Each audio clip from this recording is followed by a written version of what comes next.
it's quite a nice day for a winch out, really. This was done quite a while ago when the weather was quite a bit cooler, thank God. But yeah, so you can see there, dust cart leaning over in a ditch, and really round our way, they're not too uncommon. You know what I mean? Unfortunate for them, fortunate for us, that we do get a fair amount of them. In and around Hertfordshire, you've got some tight little windy lanes, and sometimes they do they get themselves in a bit of bother.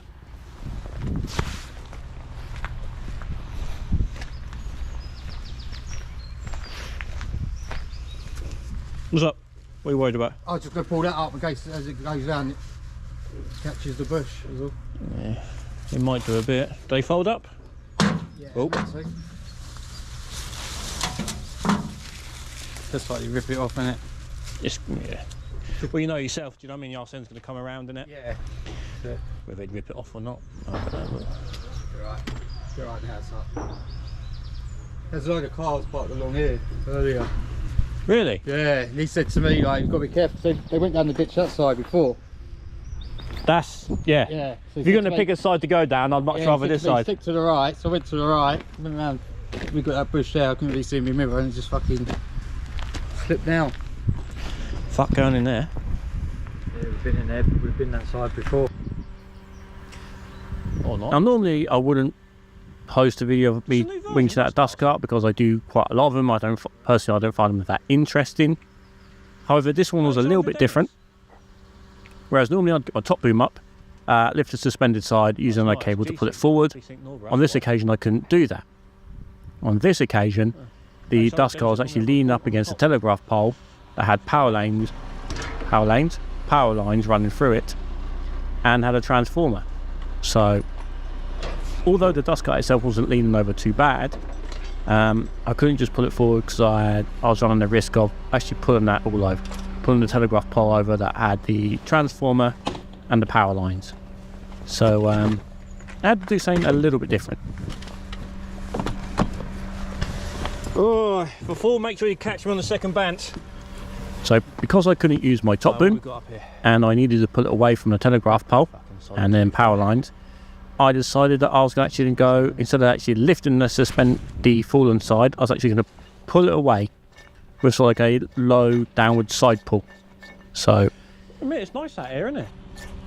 I mean, calm, tranquil, isn't it? Bit boring view, is it?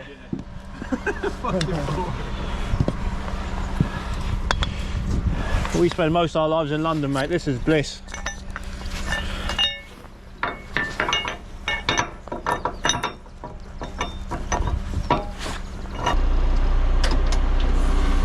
So there's a couple of ways I could have done this, but I opted for doing all of my rigging on one cable.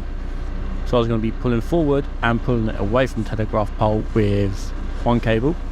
That meant that I had one cable left should something go wrong.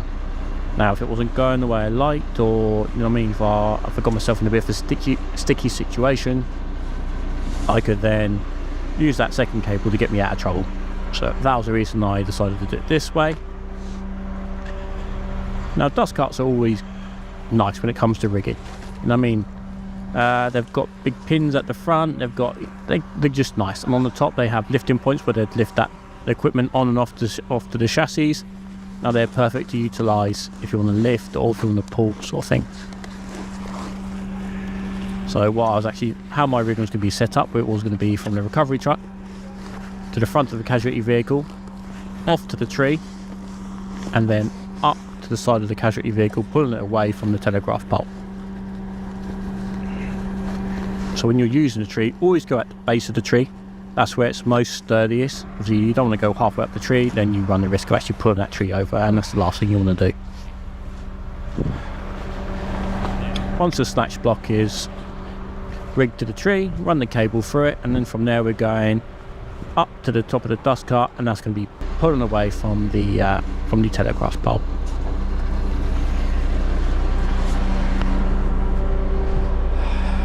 So I've already placed a shackle on the top of the dust cart, but now what I'm going to do is I'm going to use another 12-ton strop, thread that through the shackle that's at the top, and then attach the cable to that. The reason I'm not going to attach the cables straight to the top of the casualty vehicle is because the higher you have to lift them cables, the heavier they get. So if I can use a 12-ton strop to meet me halfway down the middle, this just makes life a little bit easier for me.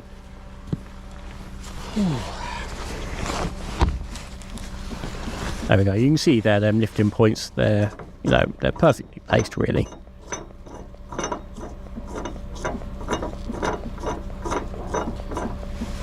There we go. Thread that strop through the D-shackle. Thread the pin back in. Drop it back down, and we'll grab the cable and then, yeah, hook it in.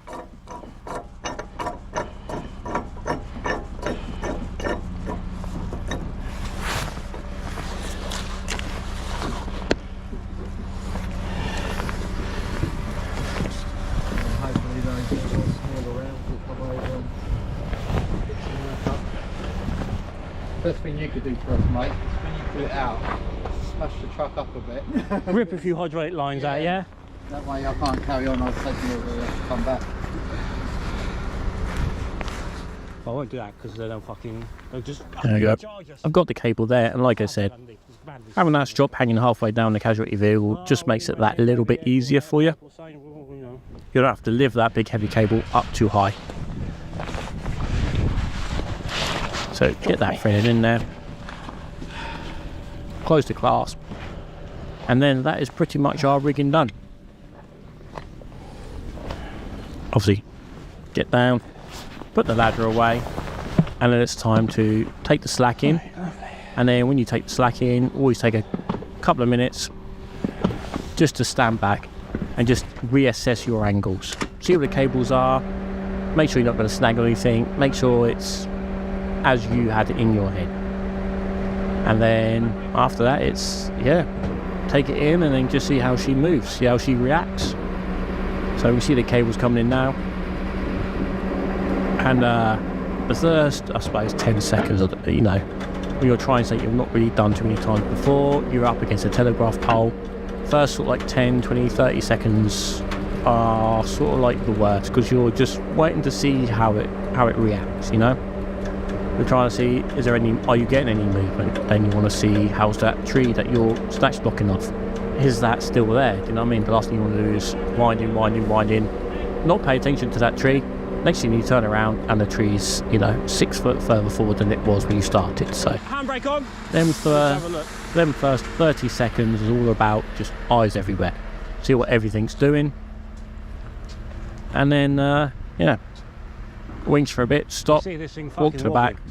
So now clear of the telegraph pole. But unfortunately the support cables, we were still on them. So it was going to be, it wasn't going to be as easy as I thought. I thought once we were away from the telegraph pole, that'd be it. Unfortunately them cables were still snagging. So this was going to be little by little, foot by foot. And we were going to take our time, get it away. Again, grand. And that we're away from the telegraph pole. That was actually supporting the transformer. But I still don't want to snag one of them support cables because they can still pull that whole thing out. Keep winching, keep, you know, keep concentrating, keep paying attention to what it's doing. And then little by little, hopefully she'll come out.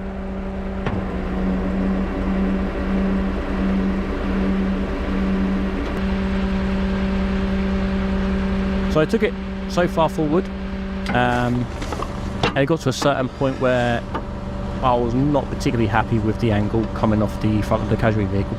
So I was going from the fair lead down to a low pull to the casualty vehicle, then off to the tree. What was happening was the angle that was coming from the casualty vehicle to the tree was then starting to just go above 45 degrees angle. It was getting close to 45, so I thought I'd stop there. And what I decided to do was throw another snatch block in. So then I was going from the recovery truck, the casualty vehicle, back to the recovery truck, then off to the tree, up to the side of the casualty vehicle. It just meant that I wasn't going over 45 degree angles and then the snatch blocks. It also meant I could carry on bringing it forward until she was fully out. I was going to have to take it further forward than I thought. I was hoping that once I cleared the telegraph pole I'd be good, I can then just give her the beans and pull her forward. I think she even used that second cable just to pull her out quickly. However, them support cables snagging, yeah, kind of put an end to that idea. It very quickly became clear that no, we're going to have to take this quite a way forward to make sure she cleared them support cables. But there we can see that. You can see the rigging slightly changed, but the same principle. You can see the angle that we've got coming off the tree, the top of the casualty vehicle. You can see it's a good angle here. You can actually see how everything's working. Slowly but surely, the casualty vehicle creeping forward. Now with so many slash blocks thrown in, obviously it's going to be quite a slow winch out. Slash blocks are fantastic, obviously. They double up your pull, but every time they double up your pull, they halve your speed. So, pros and cons. Halving your speed can be good because everything happens a little bit slower. You get more time to react, you see things, problems occurring. However, it takes long.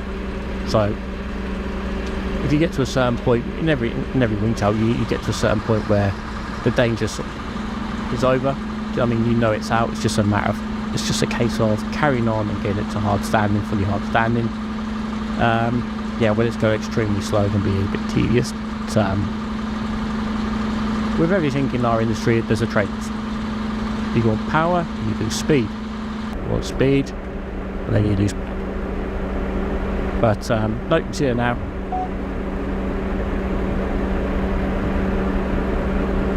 There you go now. So he's pretty much fully out now on hard standing.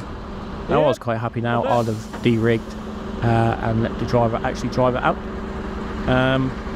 But after consulting him, the driver was a little bit wary. He didn't want to try and drive it out in case it slid in.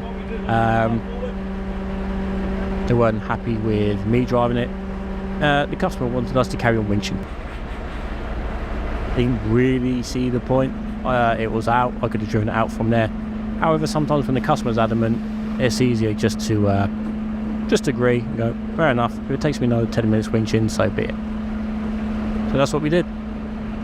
Again, free spoil in, pull forward, and we'll just bring her all the way out. At the end of the day, they're on the clock, they're paying. Don't want you to carry on winching, and so be it.